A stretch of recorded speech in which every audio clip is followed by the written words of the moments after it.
To rain drops YouTube channel. അപ്പോൾ നമ്മളിന്ന് പഠിക്കാൻ പോകുന്നത് പൈതഗോറസ് തിയറത്തെ പറ്റിയാണ്. PSC ക്വസ്റ്റ്യനുകളിലും ഹയർ സെക്കൻഡറി എക്സാമുകളിലും വളരെ ഇമ്പോർട്ടൻ്റ് ആയ ഒരു ക്വസ്റ്റ്യൻ ആണ് പൈതഗോറസ് തിയറം. പൈതഗോറസ് തിയറം നമ്മൾ ഉപയോഗിക്കുന്നത് പറഞ്ഞിട്ടുണ്ടെങ്കിൽ നമുക്കിപ്പോൾ ഒരു ക്വസ്റ്റ്യൻ ആണ്, ഒരാൾ ഒരു പുഴയുടെ മറുകരയിൽ നിന്നും അദ്ദേഹത്തിന് പുറകോട്ട് 5 മീറ്റർ പുറകോട്ട് മാറി 3 മീറ്റർ സൈഡിലേക്ക് പോയി. അപ്പോൾ അതിൻ്റെ അളവ് എത്രയാണ് കണ്ടുപിടിക്കാൻ. അങ്ങനെയാണ് നമ്മൾ പൈതഗോറസ് തിയറം കൂടുതലായിട്ട് ഉപയോഗിക്കുന്നത്. കൂടാതെ പ്രധാനമായ ഉപയോഗം എന്ന് പറഞ്ഞിട്ടുണ്ടെങ്കിൽ നമുക്കന്നേരം ഈ വരയ്ക്കുന്ന പുഴയുടെ അളവൊക്കെ നോക്കി കഴിയുമ്പോഴത്തേക്കും അതൊരു ത്രികോണത്തിൻ്റെ രീതിയാണ്, ത്രികോണത്തിൻ്റെ മോഡലാണ് നമുക്ക് ലഭിക്കുന്നത്. അപ്പോൾ ഈ അളവുകൾ കണ്ടെത്താൻ, ഈ വശങ്ങളുടെ നീളം കണ്ടെത്താനാണ് നമ്മൾ പൈതഗോറസ് തിയറം പൊതുവെ ഉപയോഗിച്ചു വരുന്നത്.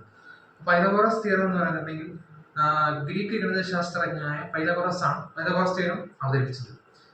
ഇതിനെപ്പറ്റി നമുക്ക് കൂടുതലായിട്ട് വിശദാംശങ്ങളിൽ കാണാം. അപ്പോൾ ഒരു 90 ഡിഗ്രിയുള്ള മട്ട ത്രികോണത്തിൻ്റെ 3 വശങ്ങളെയാണ് നമ്മൾ പരിചയപ്പെടാൻ പോകുന്നത്. ആദ്യമായിട്ട് ഇതിനെ നിലത്തിരിക്കുന്ന ഭാഗം, അതായത് ബേസിനെ നമ്മൾ പാദം എന്ന് പറയും. മലയാളത്തിൽ പാദവും ഇംഗ്ലീഷിൽ ബേസ് എന്നും പറയും.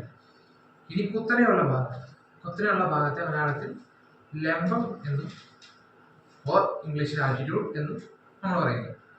90 ഡിഗ്രിക്ക് നേരെ എതിർവശം, അതായത് 90 ഡിഗ്രി ആംഗിളിന്റെ ഓപ്പോസിറ്റ് സൈഡ് നമ്മൾ പറയുന്നത് ഹൈപ്പട്ടന്യൂസ് എന്നാണ്. Hypotenuse or Karnam. അപ്പോൾ ഇങ്ങനെ ഇരിക്കുന്ന ഒരു ത്രികോണത്തിന്റെ 2 വശങ്ങൾ നമുക്ക് തരികയും ആ ത്രികോണം മട്ട ത്രികോണമായിരിക്കുകയും ചെയ്യുമ്പോൾ അതിന്റെ 3ാമത്തെ വശമായ, അതായത് ത്രികോണത്തിലെ ഏറ്റവും കൂടുതൽ നീളമുള്ള വശമായ കർണം കണ്ടുപിടിക്കാനാണ് നമ്മൾ ഈ ഇക്വേഷൻ ഉപയോഗിക്കുന്നത്. അപ്പോൾ മലയാളത്തിലുള്ള ഇക്വേഷൻ നമ്മൾ എഴുതുകയാണ് കർണം സ്ക്വയർ ഈസ് ഈക്വൽ ടു പാദം സ്ക്വയർ പ്ലസ് ലംബം സ്ക്വയർ. ഈ ഇക്വേഷൻ സോൾവ് ചെയ്ത് കഴിയുമ്പോൾ കർണ സ്ക്വയർ ലഭിക്കുന്നതാണ്. ഇംഗ്ലീഷിൽ C square is equal to B square plus A square എന്നാണ് ഇംഗ്ലീഷിലുള്ള ഇക്വേഷൻ. അതായത് കർണം ഹൈപ്പട്ടന്യൂസ് കണ്ടുപിടിക്കാനായിട്ടുള്ള hypotenuse square is equal to base square, ബേസിന്റെ വർഗത്തോട് പ്ലസ് ബേസിന്റെ വർഗം എന്ന് പറഞ്ഞിട്ടുണ്ടെങ്കിൽ സ്ക്വയറിനോട് ബേസിന്റെ സ്ക്വയറിനോട് ലംബത്തിന്റെ, അതായത് ആൾട്ടിറ്റ്യൂഡിന്റെ സ്ക്വയർ ആഡ് ചെയ്ത് കഴിയുമ്പോൾ നമുക്ക് കിട്ടുന്നതാണ് കർണം എന്ന് പറയുന്നത്. നമുക്കൊരു ക്വസ്റ്റ്യൻ ചെയ്ത് നോക്കാം. ഇവിടെ നമുക്കൊരു ത്രികോണം തന്നിട്ടുണ്ട്, ട്രയാങ്കിളിന്റെ ഒരു ആംഗിൾ 90 ഡിഗ്രിയാണ്. ബേസ് ആയിട്ട് നമുക്ക് തന്നിരിക്കുന്നത്, അതായത് പാദമായിട്ട് തന്നിരിക്കുന്നത് 4 സെന്റിമീറ്റർ ആണ്. ലംബം ആൾട്ടിറ്റ്യൂഡ് ആയിട്ട് തന്നിരിക്കുന്നത് 3 സെന്റിമീറ്റർ ആണ്. ഇത് നമ്മൾ ഇക്വേഷൻ അപ്ലൈ ചെയ്യാൻ പോവാണ്.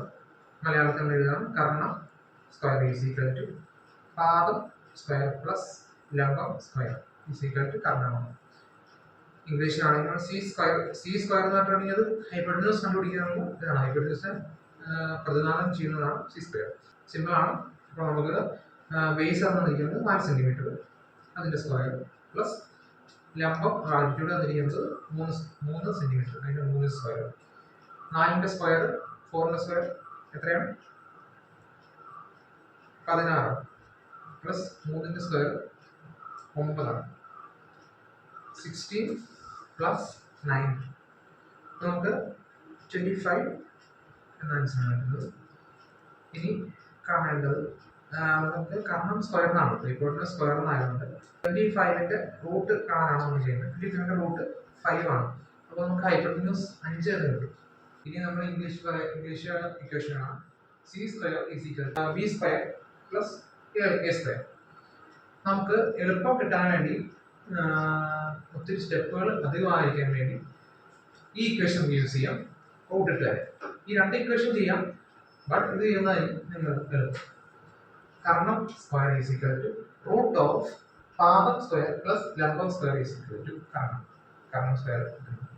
അപ്പോൾ നമ്മൾ സ്ക്വയർ ക്യാൻസലായി. ഇനി നമ്മൾ ഒന്നും ചെയ്യാൻ പോകണ്ട, ലാസ്റ്റ് ആൻസറിനകത്ത് ഈ സ്ക്വയർ റൂട്ടിട്ട് ചെയ്ത് തീർത്താണ്. അതുപോലെ തന്നെ C square is equal to B square root of B square plus A square. അതിൽ നിന്നും നമുക്ക് ഈ ആൻസർ ലഭിക്കുന്നതായിരിക്കും. Thank U.